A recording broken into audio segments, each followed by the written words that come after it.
날씨가 쌀쌀해지는 요즘이면 길거리에 붕어빵을 파는 노점들이 하나 둘씩 눈에 띄지요. 그런 걸 볼 때마다 아내가 떠오릅니다. 아내가 좋아했거든요. 사실 제일 좋아하는 건 붕어빵이 아니라 국화빵입니다. 요즘은 다들 붕어빵이나 잉어빵 같은 것만 파는 것 같은데요. 예전엔 국화빵을 파는 가게도 적지 않았습니다. 그러던 것이 하나둘 줄더니 최근 들어서는 국화빵 파는 일을 거의 본 적이 없네요. 그래도 파는 곳이 있겠죠. 요즘엔 세상이 좋아져서 인터넷 검색만 해도 국화빵 파는 가게가 어디 있는지 알려주지 않습니까? 얼른 찾아서 국화빵 한 봉지 사들고 아내를 찾아가야겠습니다. 제 손에 든 국화빵 봉지를 보면 예전 그때처럼 반갑게 절 맞아주지 않을까요? 모쪼록 그러길 바라봅니다. 안녕하세요. 전 60대 중반을 살아가고 있는 남자입니다. 사정이 있어서 지금은 아내와 떨어져 살고 있어요. 언젠가는 예전처럼 한 집에서 살 수 있을 거란 기대를 가지고 부지런히 일을 하며 살고 있습니다. 제가 지금은 모 아파트에서 경비 일을 하고 있어요. 예전에 저라면 때려 죽인다고 해도 못했을 일이지만 이젠 이 일조차 감사하게 여기며 살고 있습니다. 절 이리 만들어준 이가 바로 제 아내입니다. 아내가 아니었다면 어쩌면 지금도 정신 못 차리고 살고 있을 거예요. 참 고맙고 소중한 사람이지요. 그런 사람을 하찮게 생각하고 홀대한 게 저란 인간입니다. 진짜 철이 없었던 거였죠. 나름 이유는 있긴 합니다. 제가 소위 말하는 부잣집 장남이었답니다. 태어날 때부터 부족함이라고는 모르고 살다 보니 세상 무서운 게 없었어요. 갖고 싶은 건 언제든 가질 수 있는 삶이다 보니 산다는 것이 얼마나 소중한 것이라는 것도 모르고 살았답니다. 남들처럼 부지런히 땀을 흘리고 돈을 벌어 가족을 부양해야 한다는 개념조차도 없었어요. 사실 그럴 필요가 없었습니다. 돈이라는 건 차고 넘치게 있으니 하는 일이라고는 주변에 있는 친구들과 놀고 먹는 게 다였죠. 언제나 제가 대장이었답니다. 전 제가 잘나서 그런 줄 알았어요. 사실은 그게 아니었죠. 아무 생각도 없이 돈을 펑펑 쓰는 인간, 그게 저였지 않습니까? 주변 사람들에겐 그저 호구로 여겨진 거였죠. 비싼 술이 먹고 싶으면 저를 찾아오면 되는 거였으니 사람들이 끊이질 않았답니다. 거기까지만 해도 괜찮았을 겁니다. 그가 술이 비싸다고 해봐야 제가 가진 것에 비하면 아무것도 아니었으니까요. 그러나 사업이라는 건 달랐죠. 1년 내내 술을 마시며 놀아도 줄지 않던 돈이 사업 한 방에 날아가는 경우도 비일비재했기 때문이었습니다. 그러니 아무리 돈이 많은들 감당이 되겠습니까? 제가 40대 중반이 될 무렵 제 통장이 텅 비어버리고 말았습니다. 그야말로 알거지 신세가 된 거죠.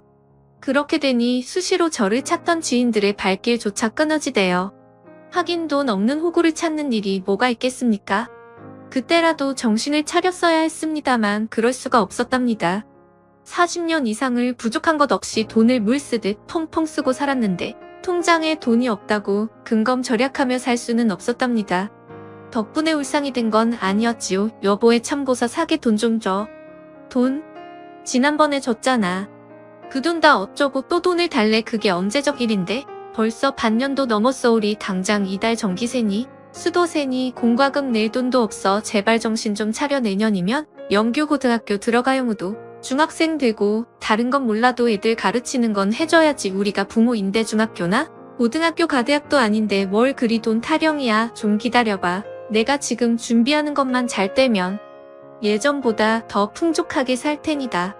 진짜 왜 그래? 당신이 조금만 아꼈어도, 아니 사업한답시고 그만한 재산 낭비만 안 했어도 우리 애들 아무 걱정 없이 대학 보내고 장가 보낼 수 있었어. 지나간 얘기해서 뭐해. 지금이라도 부모 노릇 제대로 해보자. 진짜 잔소리는. 야, 언제 내가 부모 노릇 안 했어? 남자가 사업하다 보면 돈이 있다가도 없고 그러는 거지. 그리고 부모 노릇은 왜 나만 하라고 그래? 당신도 부모잖아. 정 안 되면 장인한테 가서 돈 좀 달라고. 그래, 내가 그동안 처가여 얼마나 줬는데. 야, 이제 좀 돌려받아도 되나? 여보, 당신 무슨 말을 그렇게 해. 당신이 뭘 그렇게 줬다고. 아니다. 그만하자. 알았어. 내가 어떻게든 마련해볼게. 그래도 당신이 사업은 안 했으면 좋겠어. 진짜 초를 쳐라. 왜 아예 망하라고. 보사라도 지내지. 제가 아무리 무책임한 가장이라고 해도 자식놈들 교육까지 나 몰라라 할 생각은 없었습니다. 근데 아내가 너무 몰아붙이니 저도 모르게 발끈한 거였죠. 그 길로 집을 나와 친구 서너세게 전화를 돌렸습니다. 마음도 울적하니 술이라도 한잔하면서 기분을 풀 심산이었습니다만 친구들이 다들 바쁘다 그러더라고요. 제가 바보도 아닌데 그걸 모를까요? 제가 빈털터리가 되었다는 소식을 전해들은 친구들이 저를 만나기를 꺼려했답니다. 참 간사한 인간들이지요. 그렇다고 제가 기죽을 사람은 아니었답니다. 혼자 마신다고 누가 잡아라도 간답니까? 그렇게 진탕술을 마시고 새벽 늦게 집으로 돌아가는 날이 쭉 이어졌어요. 일찍 집에 들어간다 해도 딱히 반기는 사람도 없는 데다 가자식들도 저를 보는 눈길이 곱지 않아서 더 그랬습니다. 그럴 바엔 차라리 다들 자는 시간에 들어가는 게 훨씬 속이 편했으니까요. 그렇게 들어가서 잠을 청하고 눈을 뜨면 집엔 언제나 저 혼자였답니다. 애들이야 학교를 가니 당연한 거였지만 언제부턴가는 아내도 없더군요. 처음에는 제가 꼴 보기 싫어서 일부러 자리를 비운 게 아닐까 생각했어요. 사실은 그게 아니었습니다. 당신 요즘 뭐하고 다녀? 신랑 아침 차릴 생각도 안 하고 왜 이제 술 취한 남편 꼴 보기 싫어서 그래? 아니야, 나 일 나가 일? 무슨 일? 그런 거면 말을 했어야지. 아무리 당신이 날 무시해도 그래도 내가 이 집 가장인데 지난번에 말했잖아. 당신이 술 마시고 들어온 날. 하긴 기억 못하겠지. 매일 술 마시고 매일 정신없이 들어오니 뭘 기억을 못해. 이제 생각나네. 그래 그랬어. 기억난다고? 그럼 내가 무슨 일 한다 그랬는지 말해봐. 아 그게 뭐였더라? 처남 가게에서 일한다고 했던가. 당신 처남 가게 접고 회사 출근한 지 1년도 넘었어. 가게를 안 하는데 내가 어떻게 그 일을 해. 그냥 모른다고 하면 되지. 기억 안 날 수도 있지. 그래 무슨 일 하는데? 식당 나가. 그리고 인형 부업도 하고. 식당을 나간다고 당신이? 내색은 안 했지만 많이 뜨끔했습니다. 아내가 일을 한다는 것도 미안한 일이었지만 가장 험한 일에 속하는 식당 일을 한다는 소리를 들으니 더 그렇더군요. 식당 일을 마치면 부업이라면 인형 일을 한다는 것도 그랬습니다. 사실 그런 일이 있다는 것도 그때 처음 알았습니다. 인형 같은 건 그냥 공장에서 다 찍어서 나오는 거라고 생각했으니까요. 그럼 어떻게 애들 굶길 수도 없잖아. 괜찮아. 사장님도 좋은 사람이고 인형 부업도 하다 보니 요령 생겨서 할만해. 말은 그랬지만 그게 사실일 수는 없었습니다. 저희 집에 비해 할 바는 아니었지만 처가도 아주 가난한 그런 집은 아니었거든요. 그러다 저를 만나 결혼하면서 아이 둘을 키우며 살아온 사람이었어요. 평생 일이라고는 해본 적이 없던 사람이 식당에서 설거지를 하고 퇴근하면 부엌집에 가서 인형 눈을 붙이는 일이 만만할 리가 없었죠. 실제로 아내 근처에 가면 요동치는 파스 냄새가 그 증거였죠. 제가 못 능력해서 그런 건가 싶어지니 오히려 화가 나지 뭡니까? 그깟 식당에 왜 해? 인형 눈알 붙여서 얼마나 번다고. 당장 때려치면 그 다음은 왜 하나 남은? 이 집이라도 팔려고. 그게 아니면 당신이 생활비라도 줄 거야. 이 사람이 나를 어떻게 보고 그런 말의 집을 왜 팔아? 내가 돈 가져오면 될 거 아니야. 나 천하의 송병모야. 진짜로 대책 없는 인간이었어요. 그나마 남은 몇 푼 안 되는 돈으로 저 술 먹기에 급급하면서도 정작 아내와 자식에게 들어가야 하는 생활비는 신경도 안 썼으니까요. 그러면서도 큰 소리만 치던 인간이었습니다. 아내는 그런 제가 얼마나 한심하게 느껴졌을까요? 그래도 아내는 묵묵히 자기가 해야 할 일을 하며 살았습니다. 그렇게 또 10몇 년을 살아댔답니다. 그 사이 큰 놈은 군대를 다녀와서 대학을 졸업했어요. 그리고는 괜찮은 회사에 취업도 했고요. 비로소 집안 형편이 조금 나아졌답니다. 간단하게 말을 하긴 했지만 그 오랜 시간 안의 노고는 이루 말로 다 할 수가 없는 것이었습니다. 그 곱던 사람이 채 60도 안 됐는데 거리를 걸으면 누구나 할머니라고 부를 정도였거든요. 염색이라도 하면 좀 나았을 텐데 아내는 그것도 하지 않았어요. 미장원에서 염색하는데 드는 돈이면 하루 식비를 훌쩍 넘었으니 그 돈이 아까워서 그랬던 거였습니다. 그 정도였으면 제가 정신을 조금이라도 차려야 했어요. 근데 전 그때까지도 여전히 뜬 구름만 잡고 살았습니다. 사실은 알고 있었어요. 제가 매번 말하는 사업 따위는 가능하지 않다는 거려. 그래도 인정할 수 없었죠.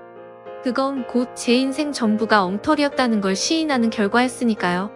냉정하게 보면 제가 시인하고 말고 할 것도 없었답니다. 주변에 모두가 다 아는 사실이었죠. 인간 송병무가 얼마나 쓰레기였는지 말입니다. 제 피를 이은 자식들조차도 그 사실을 알고 있었을 정도였답니다. 당연한 거였죠. 두 아들이 철이 들 무렵부터 시작된 아내의 고생을 보며 아들들이 참 많이 안타까워했답니다. 아침 일찍 집을 나가 저녁까지 일을 하고 들어와서는 그 피곤한 몸을 이끌고 자신들의 저녁을 차리겠다고 동동대는 아내를 보며 무슨 생각을 했겠습니까? 엄마가 안타깝다는 생각도 있었겠지만 그보다는 엄마를 그렇게 내몬 아버지, 그러니까 제게 반감이 더 컸을 테니까요. 그 정도가 되면 아들들이 저한테 나쁘게 대할 수도 있었습니다. 근데 그러질 않았어요. 다 아내 때문이었죠. 아내는 제게 잔소리를 하긴 했지만 자식들이나 혹은 주변 친지들 지인들에겐 언제나 제가 노력하고 있다고 말하던 사람이었어요. 그런다고 아내의 말이 진실이라고 믿는 사람은 아무도 없었겠지만 아내를 봐서라도 제게 대놓고 비난을 하지는 않은 거였답니다. 제 인생의 가장 큰 복이 바로 아내를 만난 거라고 말하는 이유지요. 그러나 전 그게 복이라는 것을 몰랐습니다. 진짜 말하기 창피하지만 제가 아내 속을 썩인 여러 이유 중엔 여자 문제도 있었거든요. 나가서 살림을 차리니 많이 하는 수준은 아니었지만 그래도 몇몇 여자와 심각한 관계를 이루기도 했습니다. 그래도 가정을 깨려는 건 아니었어요. 돈이 많았을 땐 그게 의뢰하는 놀이 같은 거라고 생각했거든요. 참 쓰레기였습니다. 그런 인간을 끝까지 남편이라고 생각해준 아내가 오히려 이상한 것 아닐까요? 아무리 철이 없는 인간이고 멍청한 녀석이라고 해도 나이를 그저 먹는 건 아니대요. 제가 60줄에 다다르면서 그런 생각을 종종 하게 됐어요. 아내한테 너무 미안하다는 생각 말입니다. 언제나 후회는 너무 늦을 때 하는 거라지만 제 후회는 너무 많이 늦었던 거죠. 그럴 때 아내가 사고를 당했답니다. 일을 마치고 집으로 들어오다 뺑소니를 당한 거였어요. 근처 CCTV를 확인해보니 배달을 하던 오토바이였답니다. 아내를 치고 아내가 바닥에 머리를 부딪혀 의식을 잃는 걸 보고도 그냥 달아났더군요. 너무 괘씸했습니다. 당장 잡아서 처벌을 받게 하고 싶은 마음이 굴뚝이었지만 끝끝내 범인을 잡을 수 없었답니다. 번호판도 잘 안 보였고 헬멧을 쓰고 있어서 얼굴도 안 드러났거든요. 억울하고 보냈지만 당장 급한 건 그게 아니었어요. 넘어지면서 바닥에 머리를 부딪히셨어요. 뇌진탕도 있을 거고 그리고 사진상으로는 애매모호한데 극소량의 뇌출혈도 의심할 수 있어요. 일단은 조금 더 상태를 지켜봐야 할 것 같습니다. 아내의 상태가 애매모호했답니다. 뇌진탕이야 시간이 흐르면서 회복된다지만 문제는 뇌출혈이 있을지도 모른다는 거였습니다. 검사를 해도 정확하게 단언할 수 없을 정도였어요. 그 상황에서 수술을 할 수도 없었답니다. 결국 의사가 선택한 건 경과를 지켜보는 거였어요. 만약에 뇌출혈 증상이 보이면 그때 가서 수술을 하겠다고 그러대요. 그때만큼 무서운 때가 없었어요. 제가 아무리 생각 없이 살았다 해도 아내 없이 살 수 있다고는 생각한 적이 없었어요. 어쩌면 그럴 수도 있다는 말을 들으니 덜컥 겁이 나대요. 당신 괜찮아? 아, 속이 메스꺼리지 않아? 눈앞이 뽀얗고 그러진 않아? 괜찮다니까 한 며칠 머리 아프고 그랬는데 이젠 정말 괜찮아. 나 여기 불편해. 그냥 집에 가서 쉬면 안 될까? 아내의 말이 무엇인지 모를 리 없었죠. 아내는 자신의 몸보다는 그로 인해 나올 병원비가 두려웠던 거였답니다. 그 얘기를 듣는데 왜 그리 화가 나든지요. 이 사람아, 의사 말 못 들었어. 당신 머릿속에 피가 났을지도 모른다잖아. 그래서 당분간 지켜보자는 거고 그런데 어떻게 집에 간단 말이 나와. 당신 말대로 뇌출혈이 생겼다면 이렇게 멀쩡할까? CT 찍어도 잘 안 보인다잖아. 난 진짜 괜찮아. 당신이 의사야?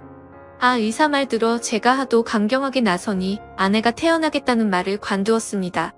아내는 제 말이라면 설령 자신의 뜻과 반하는 부분이 있어도 존중해주는 그런 사람이었습니다. 그런 사람을 전 평생 고생만 하게 놔뒀던 거였어요. 너무 마음이 쓰렸습니다. 며칠 더 입원을 해야 했으니 집에 가서 챙겨올 것도 있고 해서 집으로 다녀오는 길이었습니다. 병원 입구에서 노점상 한 곳을 발견했습니다. 북화빵 8개에 2,000원이라고 쓰인 곳이었어요. 그걸 보니 예전 연애 시절이 떠오르더라고요. 아내랑 연애할 때 제가 진짜 미친 짓을 많이 했습니다. 아내의 마음을 잡겠다고 온갖 돈질을 다 했거든요. 가진 게 돈뿐인 놈이었으니 그거 말고는 생각이 안 났어요. 짜장면을 먹어도 호텔에 가서 일반 중국집에 주는 돈의 대여섯 배를 내고 먹었답니다. 여자라면 다 좋아할 줄 알았어요. 아내라고 그걸 딱히 싫어한 건 아니었어요. 그렇다고 크게 좋아한 것도 아니었지만 요지금도 그렇지만 아내는 감정에 기복이 심한 사람은 아니었어요. 좋아도 싫어도 평소보다 약간 더 표현하는 정도였답니다. 그런 아내가 진짜로 좋아하는 일이 있었어요. 정확히 무슨 일이었는지는 기억이 안 나는데 제가 부산에 다녀올 일이 있었어요. 한 3, 4일 일정으로 내려갔었는데 예정보다 빨리 온 적이 있었어요. 그때는 하루만 아내를 못 봐도 애가 타던 시절이었으니 그 늦은 밤에 아내 집 앞으로 차를 몰고 갔죠. 아내한테 전화를 걸었더니 당장 나오더라고요. 근데 여자들이 당장 나온다는 말이 남자들처럼 5분, 10분 이런 게 아니잖아요. 집에 있던 상태라 화장도 안 하고 옷도 엉망이었을 테니 그거 준비하는데 좋게 30분은 걸리게 마련이죠. 초조한 마음으로 아내를 기다리다가 우연히 국화빵 노점을 보았답니다. 괜히 사고 싶더라고요. 아내가 좋아할지 안 좋아할지 몰랐지만 그래도 빈손보다는 나을 것 같았거든요. 그래서 넉넉하게 사서 아내에게 주었답니다. 아내가 그때만큼 환하게 웃은 적이 없었어요. 국화빵이다 너무 좋아 자기만큼 따뜻하잖아. 그치 고마워. 겨우 국화빵 갖고 뭘 그래 이것보다 더 맛있는 거 얼마든지 사줄 수 있는데. 알아 근데 난 이게 좋아 자기가 나 생각해서 추운데도 품 안에 끼고 있던 거잖아.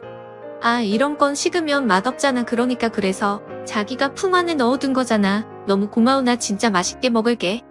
그때는 아내가 국화빵을 좋아하는 거라고 생각했는데 이 나이가 되니 생각이 달라지더군요. 아내가 좋아한 이유는 국화빵 때문이 아니라 그걸 따뜻하게 품고 있다가 건네준 제 마음을 더 좋아한 게 아닐까 생각했거든요. 근데 아직 물어보지는 못했습니다. 물어본다고 아내가 대답해 줄 것 같지도 않고요. 아무튼 병원 앞에서 국화빵 노점을 발견하고는 그때 생각이 나서 샀습니다. 그때만큼 아내가 좋아해 줄 거란 확신은 없었는데요. 아내가 또 좋아하더라고요. 어쩌면 좋아해 준 척 연기를 한 건지도 모르고요. 아내는 항상 그래준 사람이었지 않습니까? 이걸 어디서 샀어? 요새 국화빵 잘 안 팔던데? 병원 앞에 있더라. 어서 먹어 식기 전에 이런 건 식으면 맛없어. 당신도 먹어 맛있겠다. 국화빵 하나를 들어 베어물던 아내의 눈가가 금세 촉촉해지더군요. 왜 뜨거워?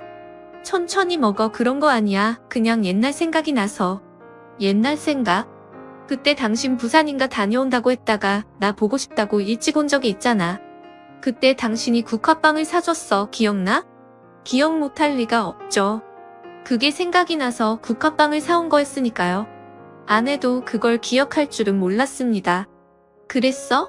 아 몰라 그게 뭐 그리 기억할 일이라고. 벌써 30년도 더 지난 일인데. 그거 알아?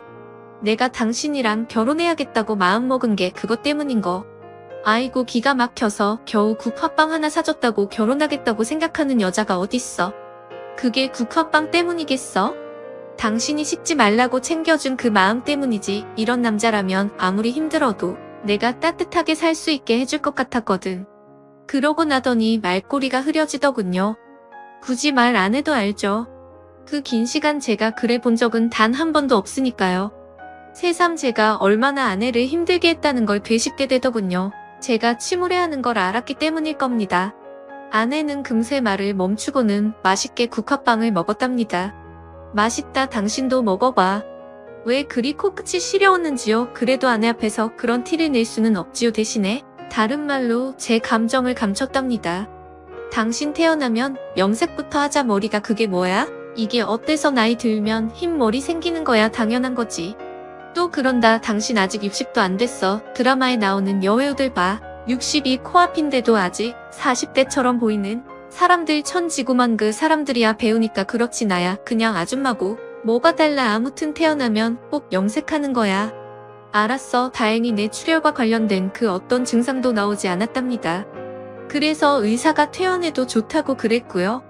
퇴원하고 집으로 돌아와서 가장 먼저 한 일은 염색이었답니다. 가만히 있어봐. 다른데 묻으면 얼룩져. 아이고 안 해도 된다니까. 갑자기 무슨 바람이 불어서 이런데 툴툴 대는 말투와는 달리 얼굴에는 웃음이 그득했던 걸 모를 줄 알아나 봅니다. 제가 염색약을 사와서 아내 머리를 해주었답니다. 난생 처음 해보는 거라서 서툴긴 했어요.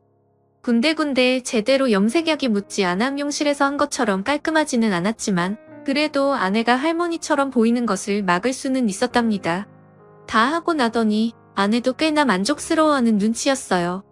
그래도 잘했네, 수고했어. 그러면 뭐해, 한 달만 있어도 다시 끄떡끄떡해질 텐데 한 달 있다 또 하면 되지, 뭐가 걱정이야. 그때도 해주려고. 정말 왜 그런데? 왜 그러긴, 당신 할머니 소리 듣는 게 싫어서 그러지. 왜 당신은 할아버지 소리가 듣기 싫어? 당연히 싫지. 이 나이에 벌써 할아버지 소리를 왜 들어? 과연 그럴까? 아내가 그러는 이유가 있었습니다. 저희 큰놈이 사귀는 아가씨가 있었거든요. 저는 몰랐어요. 집안일에는 신경을 전혀 쓰지 않았으니 그럴 수밖에 없었죠. 그만큼 무심하고 동시에 무책임한 놈이었어요. 그 덕에 아내가 망가졌죠. 병원에 있으면서 이런저런 검사도 같이 해봤답니다. 혹시라도 다른데 이상이 있는 건 아닌지 해서요. 그 긴 시간 가진 혹사를 다 당한 몸이었으니 안 그럴 수가 없었답니다. 다행히 크게 문제가 있진 않았어요. 그래도 멀쩡할 수는 없었답니다. 나이도 있고 그간 건강을 제대로 돌볼 여력이 없었으니 그럴 수밖에 없었어요. 당뇨 문제도 좀 있고 유전적으로 치매 위험성도 있다고 그랬거든요. 의사가 추천하는 최고의 방법은 스트레스를 멀리하고 규칙적인 음식 섭취가 필요하다는 거였답니다. 근데 아내가 식당에서 평생 일을 하다 보니 먹는 게 규칙적일 수가 없었답니다. 다른 사람들이 밥 먹는 시간에 일을 해야 하는 직업이었으니 당연했죠. 그래서 제가 말렸습니다. 어떻게 그래, 안 그래도 내가 병원 있는 동안 다른 사람들이 고생한 걸 아는데 그만둘 때 그만두더라도 다른 사람 구할 때까지는 다녀야 예의지. 그동안 내가 신세를 얼마나 많이 졌는데 사람이 도리를 알아야 사람이잖아. 거듭된 만류에도 아내는 결국 식당으로 다시 일을 나갔습니다. 그걸 보는 제 마음이 그리도 불편했답니다. 이전에도 안 그런 건 아니었지만 그땐 그냥 모른 채 한 거였다면 그 당시는 어떻게든 못 가게 말리고 싶은 심정이었어요. 다 돈 때문에 그런 거였죠. 물론 그때는 사정이 마냥 나쁜 건 아니었습니다. 큰 놈에 이어 둘째까지 취업을 하면서 최소한 못 먹고 살 정도는 아니었으니까요. 그래도 아내는 일을 하겠다고 했습니다. 이유야 뻔하죠. 아무리 자식들이 커서 돈을 벌어온다 한들 그 돈을 속 편하게 받을 수 있는 사람이 아니었으니까 그런 거였답니다. 제가 죽을 때가 되어서 그런지 모르겠지만 그 모든 게 제 탓 같았어요. 아내를 그만두게 하려면 제가 일을 하는 수밖에 없었습니다. 그래서 여기저기 일을 찾아봤답니다. 지인들한테 부탁도 많이 했고요. 그건 제가 어떻게 살아왔는지 잘 알겠대요. 말로는 알아본다던 사람들이 단 한 명도 일자리를 추천해주지 않았답니다. 하긴 저처럼 평생 허세만 부린 인간은 뭘 믿고 일자리를 추천하겠습니까? 다 쌓은 만큼 받는 게 인생이지요. 그러다 한 자리가 났습니다. 인력회사를 운영하는 지인이 맡아 하던 아파트 경비 자리가 하나 났다더군요. 원래 하시던 양반이 갑자기 몸이 나빠져 결혼이 생긴 거였어요. 진짜 할 수 있겠어. 아파트 경비라는 게 쉽지 않아. 뉴스 같은 데도 많이 나오잖아. 주민 갑질도 그렇지만 이것저것 할 일이 많을 거야. 제가 하도 부탁을 하니 말을 꺼냈지만 지인도 영 못 믿어하는 눈치였습니다. 사실 저도 자신이 있었던 건 아니었습니다. 평생 단 한 번도 누군가의 밑에서 일을 해본 적이 없었으니 그럴 수밖에요. 그렇지만 못한 달수도 없었습니다. 더 이상 아내가 자신의 몸을 혹사하게 놔둘 수 없다는 생각을 했던 탓이었어요. 철이 들었다는 말은 좀 그렇지만 그땐 정말 그런 기분이었어요. 그래서 시작하게 됐답니다. 나 내일부터 일 나가 많진 않지만 그래도 한 200 가까이 될 거야. 당신 식당 그만두라는 소리야. 일을 나간다고 당신이 어딘데. 아내는 자기가 잘못 들은 건 아니냐는 식으로 반응하대요. 놀라는 게 당연하죠. 제가 누구 밑에서 일한다는 사실을 이해할 수 없었으니까요. 경비일이야. 우리 집에서 한 30분 떨어진 곳이야. 주간조도 하고 야간조도 하고 그래. 정말이야. 정말로 당신이 경비 일을 한다고 그렇다니까. 몇 번을 말해. 그러니까 이제 식당 일 좀 그만둬. 아무리 그래도 당신이 계속 식당에 나가겠다면 내가 경비를 할 이유가 없지. 지금껏 그래왔는데 이제 살면 얼마나 더 산다고. 아, 그럼 당신 뜻대로 하고. 아니, 내 말은 그게 아니고 말도 안 되게 협박까지 했습니다. 아내 입장에선 제가 일을 하는 게 믿기지도 않았겠지만 그게 사실이라면 더 할 나위 없었던 건 맞았죠. 늦은 나이긴 했지만 그제라도 정신을 차렸다는 뜻일 테니까요. 그래서 식당을 그만두었답니다. 물론 식당을 그만둔 이후에도 집에서 하는 부업 같은 건 그대로였지만 그래도 식당을 그만둔 게 어디겠습니까? 지인의 말대로 경비일이라는 게 진짜 힘들더군요. 말만 경비지 차도 빼줘야 하고 청소도 해야 하고 수시로 쏟아지는 주민 민원도 고스란히 감수해야 하는 자리였답니다. 그래도 참을 수 있었어요. 아내가 너무 좋아했거든요. 제가 일을 하고 들어오면 옷을 받아주며 제 등을 토닥여 주기까지 했답니다. 오늘도 고생 많았어. 얼른 씻고 나와 갈치고 났어. 애들은 둘 다 늦는데. 여기저기 굳은 살이 박힌 손으로 가시를 발라주던 아내였지만 표정에 서린 기쁨만은 감출 수 없었답니다. 그제야 알겠대요. 아내가 저한테 원한 건 보석이나 비싼 집 같은 게 아니었단 거려. 그저 남들처럼 힘들게 일하고 온 남편을 위해 따뜻한 밥을 짓고 옷을 다리는 그런 삶을 살고자 했던 거였어요. 그 간단한 걸 못해줘서 평생 아내가 힘들게 살았단 걸 전 몰랐던 거였고요. 아내가 기뻐하면 할수록 전 더 미안해했습니다. 그래도 아직은 기회가 있다는 말로 위안을 삼았습니다. 요새 의술이 발달해서 다들 오래들 살지 않습니까? 그렇게 본다면 아직 한 20년은 더 만회할 기회가 있다고 생각했어요. 비록 30년 이상을 고생시키긴 했지만 남은 20년 동안 더 열심히 해서 그걸 갚겠다는 게 소박한 제 바람이었어요. 아내도 평범한 여자들처럼 일 나가는 남편 배웅도 하고 자식들 결혼해서 손자 얻으면 그 재미도 느껴볼 수 있을 거라고 생각했답니다. 그걸 이뤄준 게 첫째였어요. 저희 잘 살겠습니다. 키워주셔서 감사했어요. 감사합니다. 제가 좋은 며느리일지는 모르지만 정말 열심히 할게요. 신혼여행을 다녀온 큰놈과 며느리가 집에 들러 인사를 하는데 아내는 연신 눈물만 훔치더군요. 왜 안 그러겠습니까? 남편 도움 없이 혼자서 키운 놈이 저렇게나 잘 자라서 며느리까지 데리고 와서 감사하다는데요. 사실 제가 그 자리에 앉을 자격은 없었죠. 그래도 아버지라고 그 영광을 누렸지만 정말 가시방석이었습니다. 아버지 감사합니다. 엄마 잘 부탁드려요. 감사라니 당치도 않다. 미안하다. 영규야, 이 애비가 할 말이 없다. 저 아버지 원망 많이 한 거 아실 거예요. 자기 왜 그래? 꼭 지금 그런 말을 해야 돼. 아니다. 영규 말이 다 맞다. 새애기 보기 미안하지만 내가 저런 소리를 남은 평생 듣는다고 해도 할 말이 없는 사람이야. 그래서 더 미안하다. 미안하라고 드리는 말씀 아니에요. 이제야 엄마 좀 편히 쉬시게 해달라고 말씀드리는 거예요. 엄마 정말 힘들었어요. 아버지는 잘 모르시겠지만 내가 뭐가 힘들어. 다들 그렇게 산다. 네 아버지 너무 뭐라고 하지만 또 저러신다. 진짜 부부가 뭔지 당신도 좀 저래봐. 무슨 일이 생겨도 내 편 들어주는 거 엄마한테 배워. 으이그 자기나 잘해. 남편이 남의 편 주말이라는 소리 듣고 싶지 않으면. 그래, 둘 다 서로 아끼고 언제나 서로의 편에 서서 세상을 헤쳐나가면 돼. 그러면 절로 행복해질 거다. 아내가 굳이 그런 말을 할 필요도 없었죠. 아내는 누구보다 더 그렇게 살아온 사람이니까요. 저 같은 인간 말종을 남편이라고 여기고 살아온 사람이 아내 말고 또 누가 있겠습니까? 그러니 큰놈이 저한테 잘하라고 그리 강경하게 말한 거죠. 그럴 생각이었습니다. 튼놈이 결혼을 하며 분가하고 고수여 둘째도 지방으로 발령을 받으며 집을 떴습니다. 그래도 4명이 살 때는 조금 벅적거리긴 했는데 막상 둘만 남으니 참 적적하대요. 그래도 저는 경비를 하느라 밖에서 시간을 보내니 그런 감정을 많이 느끼진 못했지만 아내는 달랐을 겁니다. 게다가 제가 쥐야간을 오가며 일을 하니 더더욱 외롭지 않았을까요? 그 공백을 메꿔준 게 며느라이였습니다. 요새는 다들 맞벌이가 대세인 세상이지만 며느라이는 맞벌이를 택하지 않았답니다. 큰놈이 그걸 바랐답니다. 말은 안 해도 학교를 다녀오면 언제나 허둥지둥 들어와 자신들의 저녁을 차리는 아내의 모습이 힘들어 보인 때문이 아니었겠습니까? 그래서 며느리가 일을 하겠다고 했을 때 끝까지 반대를 했답니다. 혼자서 벌면 조금 힘들긴 해도 그렇다고 못 살 것도 아니라는 이유에서였어요. 덕분에 며느리가 한가했으니 종종 시댁을 찾을 수 있었던 겁니다. 그래도 아들놈이 퇴근하기 전이면 집에 가곤 했으니 저는 자주 부딪힐 순 없었지만 아내와 며느리가 얼마나 사이좋은 고부인지는 알 수 있었답니다. 야간 근무를 마치고 와서 잠을 청할 때면 두 사람이 밖에서 무슨 얘기를 하는지 막 웃는 것을 들은 게 한두 번이 아니었으니까요. 다행이다 싶었어요. 평생 그렇게 웃을 일이 어디 있기라도 했겠습니까?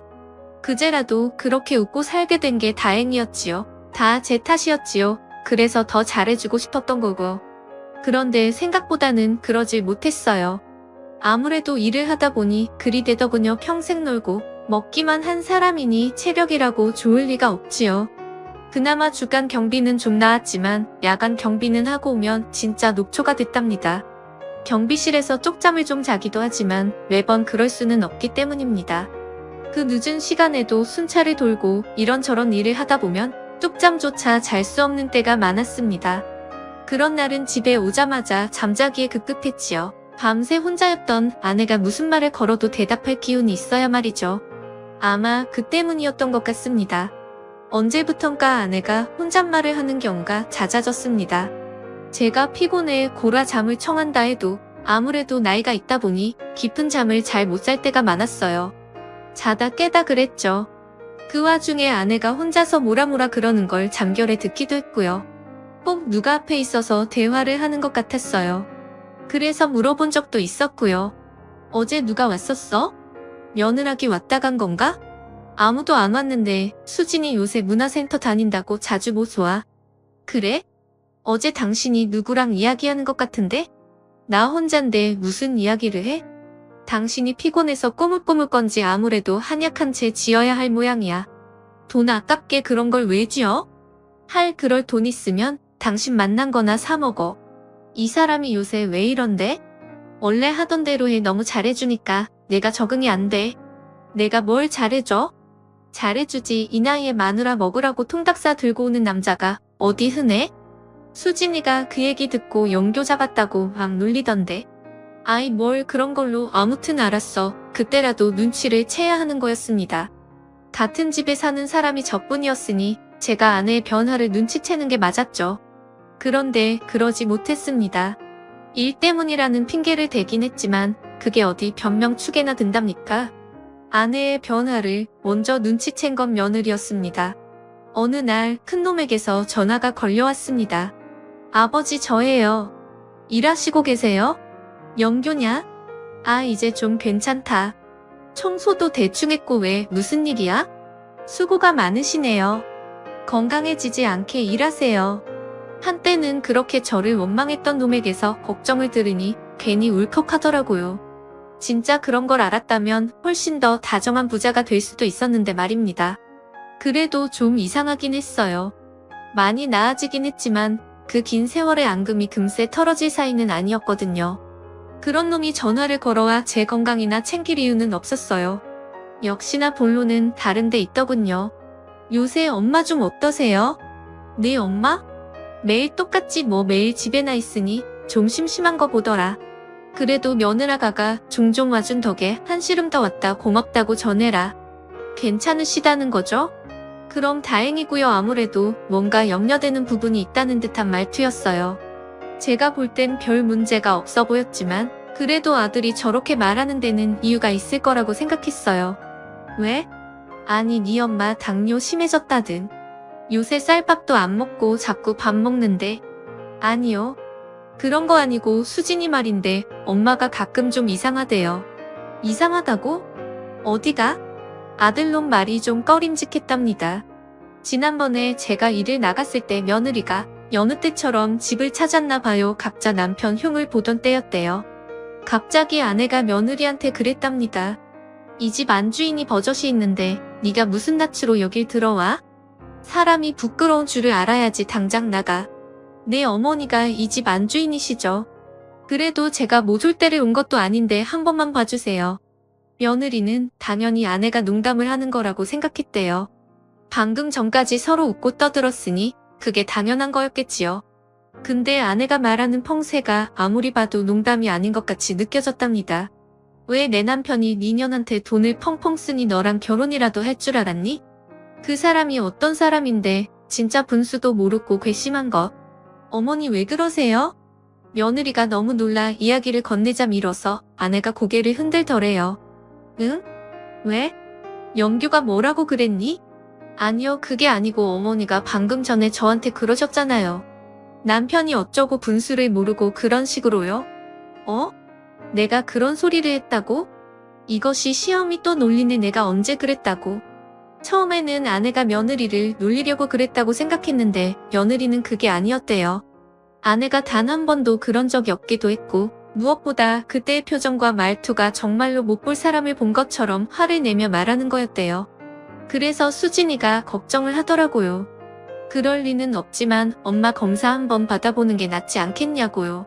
지난번에 병원 입원했을 때 검사 다 하지 않았냐? 별 이상 없다고 너도 들었잖냐? 그건 몸에 대한 검사였고요. 그거 말고 아들이 되게 쭈뼛거렸답니다. 저놈이 걱정되는 건 다른 거였거든요. 다른 검사라니 뭘 말하는 거야. 엄마가 이제 60 넘으셨으니 그럴 것 같진 않은데 그래도 모르잖아요. 요새는 젊은 사람도 그런 거 겪는 사람도 많다고도 하고 난 지금 내가 무슨 말하는 건지 도통 모르겠다. 아, 그냥 속 시원히 말해다오. 치매야 수진이 말로는 요새 엄마가 집안 물건 어디 놔뒀는지도 잊으시고 무엇보다 지난번 그 일이 마음에 걸린대요. 수진이는 그때 엄마가 자기를 분명히 다른 사람으로 여긴 것 같다고 그랬어요. 얼토당토 않는 소리다. 내가 네 엄마랑 같이 사는데 그런 게 있으면 당연히 내가 먼저 알았겠지. 네 엄마 너무 멀쩡하다 그러니 그런 소리는 아예 하지도 말아라. 너무 어이가 없어서 단칼에 잘라냈지만 아들 말을 듣고 나니 뭔가 찝찝하긴 했어요.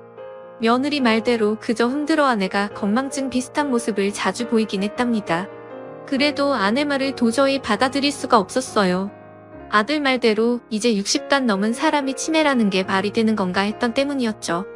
도저히 인정할 수 없었어요. 어쩌면 그게 무서웠던 건지도 몰랐고요. 평생 힘들게 살다 그제야 조금은 사람답게 사는 때였으니 그런 기분을 조금 더 오래 맛보게 하고 싶은 욕심이 컸던 때문이지요. 전 끝까지 멍청한 남편이었습니다. 아들 말대로 그때라도 검사를 받게 해야 했습니다. 물론 그랬대도 큰 차이는 없었을 겁니다. 치매라는 게 치료한다고 큰 차도를 보이는 병은 아니니까요.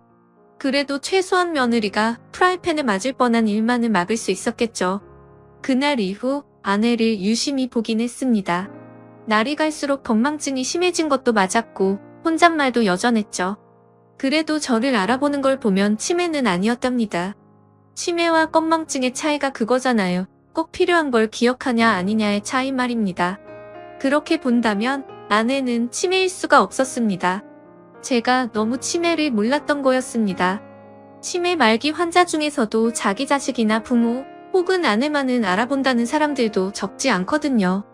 그래서 끝끝내 부인하려 했었지만 며느리에게 프라이팬을 휘두르는 순간이 오자 더는 어쩔 수가 없더군요. 그 또한 제 잘못이었습니다. 아내가 며느리를 제가 예전에 만났던 어떤 여자로 인지한 거였으니까요. 제가 그런 잘못을 저지르지 않았다면 아내가 그랬을 리가 없었습니다. 굳이 분류하자면 중기 정도 되셨을 것 같네요. 이 정도면 주변 사람들을 몰라볼 경우도 있을 텐데요. 그런 일 없었습니까? 그런 일이 있었으니 검사를 한 거였죠. 다들 큰 충격을 받았지만 그래도 가장 놀란 건 아내였습니다. 자기가 가족을 몰라보고 가족에게 위해를 가하기까지 했다는 걸 알고는 더 그랬어요. 여보, 나 부탁이 있어. 꼭 들어줘야 돼. 뭔데 무슨 부탁이든 다 들어줄게. 나 요양원 같은데 넣어줘. 안 돼. 당신이 왜 그런 데를 들어가. 절대 안 돼. 들어준다고 했잖아. 제발. 아내가 그러는 이유는 명확했습니다. 자기가 행여라도 저나 며느리 혹은 아들을 못 알아보고 행패를 부리기라도 할까? 겁이 났던 거였죠. 이미 며느리한테 프라이팬을 휘두른 전적이 있으니 그런 걱정은 당연했습니다. 당신 괜찮아. 당신한테 내가 있잖아. 내가 당신이랑 있을게. 그러니 그런 생각은 제가 지은 죄가 너무 많았지 않습니까?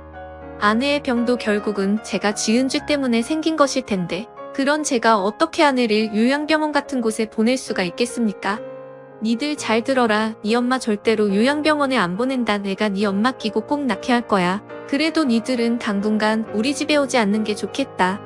엄마가 걱정하는 부분도 있고 했으니 서운하게 생각하지 말고 괜찮으시겠어요. 힘드실 거예요. 힘들겠지. 그래도 네 엄마가 겪은 것에 비하면 아무것도 아니지 않겠냐. 저도 종종 올게요. 아니다. 니들 그럴 필요 없어. 모든 게 다 내 탓이다. 니 엄마 데리고 여행도 가고 맛있는 것도 먹고 하면 나아질 거다. 꼭 그럴 거야. 아들들이 걱정하긴 했지만 사실 두 놈도 제 생각과 같았답니다. 평생 힘들게 살아온 아내가 그런 곳에서 외롭게 지내는 걸 바라지 않았답니다. 그래도 일하시면서 엄마 돌볼 순 없으시잖아요. 그래야 이미 회사에는 그만둔다고 말했다. 일이 뭐 중요하겠냐. 당연히 네 엄마가 모아둔 돈도 좀 있고 해서 우리 두 사람 생활하는 건 괜찮을 것 같다. 미안하다. 못난 애비 때문에 이런 걸 겪게 해서 지금 그런 게 무슨 의미가 있어요. 지금은 엄마 보살피는 것만 생각해요. 그렇게 아내와 저는 하루 종일 얼굴을 마주하고 살게 되었습니다. 결혼 초에 얼마간을 제외한다면 처음으로 있는 일이었어요. 제가 말한 대로 음식도 만들어 먹고 때론 여행도 다니며 살았습니다. 병원에서 준 약도 열심히 먹고 치료도 꾸준히 받았습니다만 점차 나빠지는 건 어쩔 수 없더군요. 그러면서 아내가 종종 눈물을 보였습니다. 자기 신세가 처량했던 걸까요?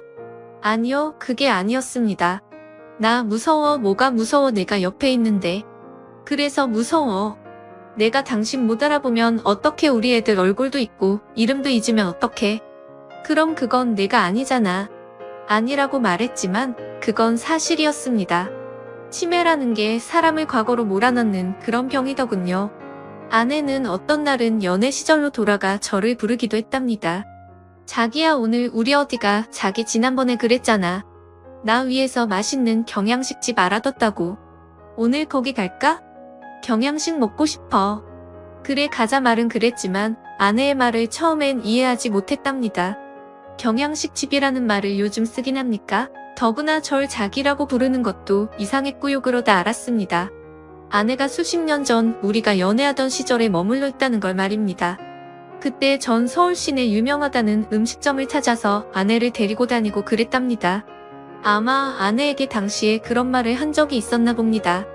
수십 년이 지났는데 아내는 마치 며칠 전에 제가 그러기라도 한 것처럼 이야기를 하더군요. 그 집 함박 스테이크가 최고라네. 아유 얼른 준비해 나가자. 그 말에 활짝 웃음 짓던 아내가 안방으로 들어갔습니다. 옷을 갈아입으려던 거였죠. 저는 그 사이 서울 시내 맛있다는 집들을 찾았습니다. 한 20여 분이 지났을 거예요. 좀 채 아내가 나오지 않아서 들어갔다가 울고 있는 아내를 봤답니다. 왜 나가야지. 얼른 옷 입어. 잘못했어요. 그러려고 그런 건 아닌데 절망에 빠진 모습으로 저를 쳐다보는 아내를 바라보다 시선이 아래로 향했습니다. 아내의 시선이 그리로 가 있었거든요. 젖어있는 바지 그리고 바닥에 흥건하게 고여있는 물을 보니 상황을 알 수 있었습니다. 괜찮아. 아이 물 흘렸으면 흘렸다고 그러지. 얼른 닦으면 돼. 미안해요. 사장님 제가 너무 급해서 혼내지 마세요. 제가 닦을게요. 아내가 맨손으로 바닥에 흐른 액체를 긁어모지. 뭡니까? 애당초 가능이야 한 일이겠습니까? 괜찮다니까. 내가 한다고. 무서워요. 제가 잘못했어요. 한 번만 용서해주세요. 네, 저도 모르게 아내를 끌어안았답니다. 갑작스러운 포옹에 아내는 몸을 떨면서도 제 팔을 뿌리칠 생각을 않더군요. 아내는 야단 맞지 않은 것만으로도 괜찮다고 생각한 모양이었어요. 아내가 점점 더 자신으로 머물러 있기를 거부해 가고 있었어요. 그래서 정상적인 대화조차 힘들어졌고요. 괜찮았습니다. 아내가 제 옆에 있는 것만으로도 감사하다고 생각했어요. 근데 아내는 아니었어요. 어느 날 밥 먹는 걸로 한참 실랑이를 벌인 뒤였어요. 당신은 왜 안 먹어? 어느새 아내가 돌아와 있었습니다. 그러면서 자신을 돌아보더군요. 여기저기에 도배된 밥풀과 바닥에 떨어진 반찬을 보더니 금세 자신이 무슨 짓을 저질렀는지 알아챈 눈치였습니다. 내가 또 이랬구나. 미안해. 당신이 한 거 아니야. 내가 정리하다 떨어뜨린 거야. 됐어. 미안해. 내가 치울게. 당신은 좀 쉬어. 아니야. 나중에 치우는 건 나중에. 아내가 본래 모습으로 돌아오는 그 짧은 시간을 그렇게 보낼 수는 없었습니다. 여기 안 와봐. 왜? 당신 발 좀 닦아주고 싶어서. 생각나. 당신이 나 발 닦아준 거 진짜 옛날 이야기였습니다. 거기가 장흥인가 백마인가 그랬을 겁니다. 서울 근교의 관광지를 간 적이 있었어요. 연애할 때였죠. 계곡 같은 데서 놀다가 진흙밭 같은 데 빠졌었어요. 어차피 차가 있으니 별 문제는 아니었어요. 근데 아내가 그러대요. 그 발로 차 타면 차 지저분해진다면서 절 안 쳤어요. 신발을 벗기고 양말을 벗기더니 계곡물로 제 발을 닦아줬답니다. 제가 아내를 꼭 가져야겠다고 생각한 순간이었어요. 그랬었구나. 맞다. 내가 그랬었어. 아내의 눈이 아련해지는 추억 속으로 잠기는 것 같았습니다. 덜컥 겁이 났어요. 이러다 다시 다른 사람이 될 것 같아서요. 화장실로 가서 대야의 물을 받아오면서도 아내의 얼굴을 계속 보고 있었답니다. 다행히 아내는 그대로였어요. 좋다. 당신이 내 발 닦아주니까 나 세상에서 제일 행복한 여자가 된 느낌이야. 고마워. 이렇게 나를 돌봐줘서 미안해. 당신이랑 더 오래 하지 못해서. 그러면서 제 머리를 쓰다듬어 주었답니다. 소리를 낼 수 없었습니다. 제가 울고 있는 걸 들키면 안 되니까요. 정작 고맙다고 말해야 하는 것도 저였고 미안하다고 빌어야 하는 것도 저였는데 이 바보 같은 여자는 왜 그런 말을 해서 저를 더더욱 몹쓸 놈으로 만드는 거였을까요? 괜찮아. 나 지금이 좋아. 당신이 내 발 닦아주는 이 시간이 너무 행복해. 그래 힘들었어. 그런데 어차피 지난 일이잖아. 이젠 안 그러잖아. 나 진짜 진심으로 부탁할게. 나 이제 이 집에서 나가고 싶어. 우리 애들이 자란 이 집을 망가뜨리고 싶지가 않아. 당신이 힘든 것도 싫고 약속할게. 나 당신이랑 우리 애들 끝까지 기억할 수 있도록 죽을 힘을 다해서 노력할게. 그러니까 나 이제 그만 보내줘. 내가 당신한테 처음이자 마지막으로 하는 부탁이야. 들어줄 거지. 들어줘야 했습니다. 아내가 가끔 자기 자신으로 돌아와서 자기가 벌인 짓을 보며 얼마나 힘들었을 텐데요.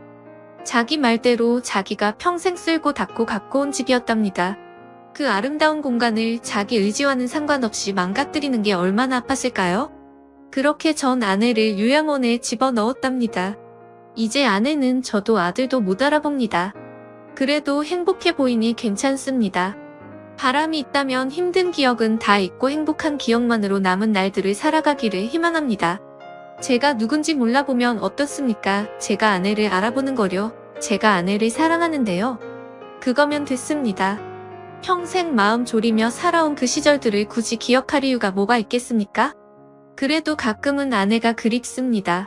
언제나처럼 제 이름을 불러줄 그날을 기다리며 열심히 살아가겠습니다. 그게 아내가 바라는 일일 테니까요. 긴 시간 이야기 들어주신 모든 분께 진심으로 감사드립니다.